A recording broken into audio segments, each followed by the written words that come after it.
വഖഫ് ബോർഡിലെ മുസ്ലിം നിയമനവുമായി ബന്ധപ്പെട്ട വിവാദത്തിൽ പ്രതിപക്ഷ നേതാവ് പിണറായി വിജയനെതിരെ രൂക്ഷ വിമർശനവുമായി മുഖ്യമന്ത്രി വി.ഡി. സതീശൻ. ബോർഡിലെ മുസ്ലിം പ്രാതിനിധ്യം മുൻ സർക്കാരിന്റെ കാലത്ത് തന്നെ അംഗീകരിക്കപ്പെട്ടതാണെന്നും രൂപീകരണ ഉത്തരവിൽ വ്യക്തമാക്കിയിട്ടുണ്ടെന്നും അദ്ദേഹം പറഞ്ഞു. രാജ്യത്ത് വർഗീയത പരത്താനും മുസ്ലിം വിരുദ്ധ വികാരം സൃഷ്ടിക്കാനുമാണ് പിണറായി വിജയൻ ശ്രമിക്കുന്നതെന്നും മുഖ്യമന്ത്രി ആരോപിച്ചു. രാജ്യത്ത് ആദ്യമായി രൂപീകരിച്ച കേരള വഖഫ് ബോർഡിന്റെ രൂപീകരണ ഉത്തരവിൽ ബാർ കൌൺസിൽ, പൊതുരംഗത്തെ പ്രമുഖർ എന്നിവരിൽ നിന്നുള്ള മുസ്ലിം ഇതര പ്രതിനിധികളെ ഉൾപ്പെടുത്തണമെന്ന് വ്യക്തമാക്കിയിട്ടുണ്ട്. ഈ പ്രതിനിധികളെ പിന്നീട് നിയമിക്കുമെന്നാണ് മുൻ സർക്കാർ തീരുമാനിച്ചത്. ബോർഡിൽ പിന്നോക്ക മുസ്ലിം വിഭാഗങ്ങൾക്ക് പ്രാതിനിധ്യമില്ലെന്നതും തസ്തികകളിലെ യോഗ്യത സംബന്ധിച്ച 4 ഹർജികളും കോടതിയുടെ പരിഗണനയിലുണ്ട്. ഈ ഹർജികൾ തള്ളണമെന്നാണ് സർക്കാർ കോടതിയെ അറിയിച്ചത്. വഖഫ് ബോർഡും സുപ്രീം കോടതിയിൽ സമാന നിലപാടാണ് സ്വീകരിച്ചതെന്നും മുഖ്യമന്ത്രി വ്യക്തമാക്കി. സംസ്ഥാന സർക്കാരിന്റെ ഈ നീക്കം സംഘപരിവാർ അജണ്ടയുടെ ഭാഗമാണെന്ന് പ്രതിപക്ഷ നേതാവ് പിണറായി വിജയൻ വിമർശിച്ചു. ബി.ജെ.പി. ഭരിക്കുന്ന സംസ്ഥാനങ്ങൾക്ക് സമാനമായ നിലപാടാണ് കേരള സർക്കാരും സ്വീകരിക്കുന്നത്. ഓരോ മതവിഭാഗങ്ങളുടെയും സ്ഥാപനങ്ങൾ ആ വിഭാഗത്തിൽപ്പെട്ടവർ തന്നെ കൈകാര്യം ചെയ്യുന്നതാണ് ഇതുവരെയുള്ള രീതി.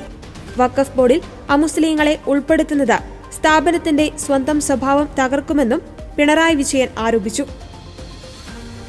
നിങ്ങൾക്കറിയാലോ, 2025 ഇത് വഖഫ് പുനഃസംഘടിപ്പിച്ചു.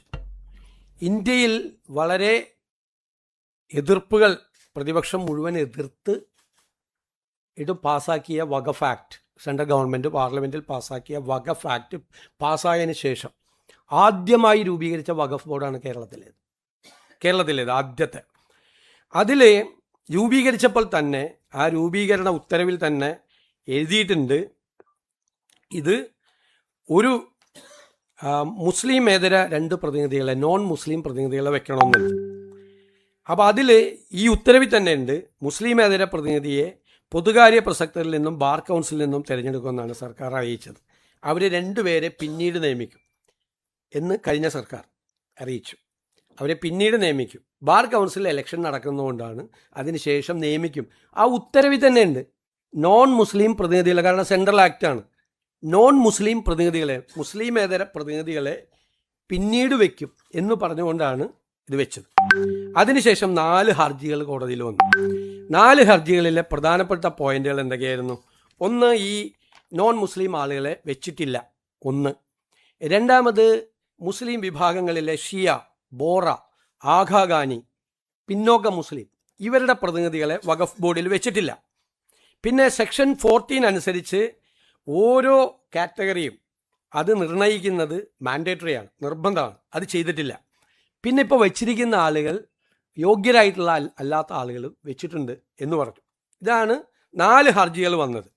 ഇത് വന്ന ഉടനെ തന്നെ എന്താണ് ഞങ്ങളുടെ ഗവൺമെൻറ് എടുത്ത സ്റ്റാൻഡ്? എന്താണ് ഞങ്ങളുടെ ഗവൺമെൻറ് എടുത്ത സ്റ്റാൻഡ്? വളരെ കൃത്യമായിട്ട് ഞങ്ങൾ പറഞ്ഞു, കോടതിയിൽ ഞങ്ങൾ പറഞ്ഞു, വളരെ കൃത്യമായിട്ട് പറഞ്ഞു, ഇതെല്ലാം പരിശോധിച്ച് ഞങ്ങൾ വഖഫ് ബോർഡ് ഞങ്ങൾ കോൺസ്റ്റിറ്റ്യൂട്ട് ചെയ്യാം, പക്ഷേ ഈ ഹർജികൾ തള്ളണം എന്ന് ഞങ്ങൾ ആവശ്യപ്പെട്ടിട്ടുണ്ട്. ഹർജികൾ തള്ളണം എന്ന് ഞങ്ങൾ ആവശ്യപ്പെട്ടിട്ടുണ്ട്.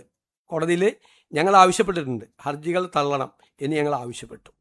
ഇനി ഇതിൻ്റെ മീതെ സുപ്രീം കോടതിയിൽ പോയി വഖഫ് ബോർഡ്. അപ്പോൾ അവിടെ വെച്ച് വഖഫ് ബോർഡ് എന്താ പറഞ്ഞിരിക്കുന്നത്? വഖഫ് ബോർഡിൻ്റെ ചെയർമാനൊക്കെയുള്ള ആളുകളെന്താ പറഞ്ഞിരിക്കുന്നത്?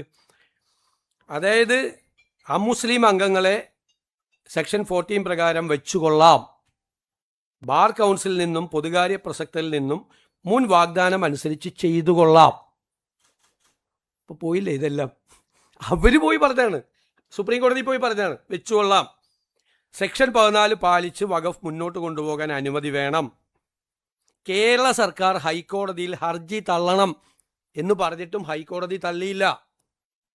അപ്പോൾ കേരള സർക്കാർ ഹൈക്കോടതിയിലെടുത്ത സ്റ്റാൻഡ് എന്താ? ഈ ഹർജി തള്ളണം എന്ന സ്റ്റാൻഡാണ്. അതേ കാര്യമാണ് സുപ്രീം കോടതിയിൽ പോയി വഖഫ് ബോർഡ് ആവർത്തിച്ചത്. എന്നിട്ട് പ്രതിപക്ഷ നേതാവ് വർഗീയത പരത്തുന്നതിന് വേണ്ടിയിട്ട് ഒരു മുസ്ലിം ഒരു വിരുദ്ധ വികാരം ഉണ്ടാക്കുന്നതിന്, മുസ്ലിങ്ങളെ UDFനും ഈ സർക്കാരിനും എതിരാക്കുന്നതിന് വേണ്ടി തെറ്റായി നടത്തിയ വർഗീയ പ്രചാരണമാണ് പ്രതിപക്ഷ നേതാവ് നടത്തിയത്. ഈ ഹർജി തള്ളണം എന്നാണ് ഞങ്ങൾ ആവശ്യപ്പെട്ടത്.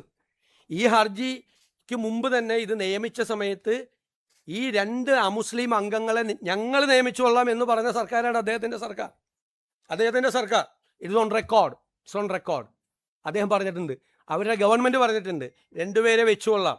ഞങ്ങൾ ഈ പരാതി മാത്രമല്ല 4 പ്രധാനപ്പെട്ട പരാതികൾ വന്നപ്പോൾ ഞങ്ങൾ ആ പരാതികൾ പരിശോധിച്ച് വഖഫ് ബോർഡ് കോൺസ്റ്റിറ്റ്യൂട്ട് ചെയ്യാം.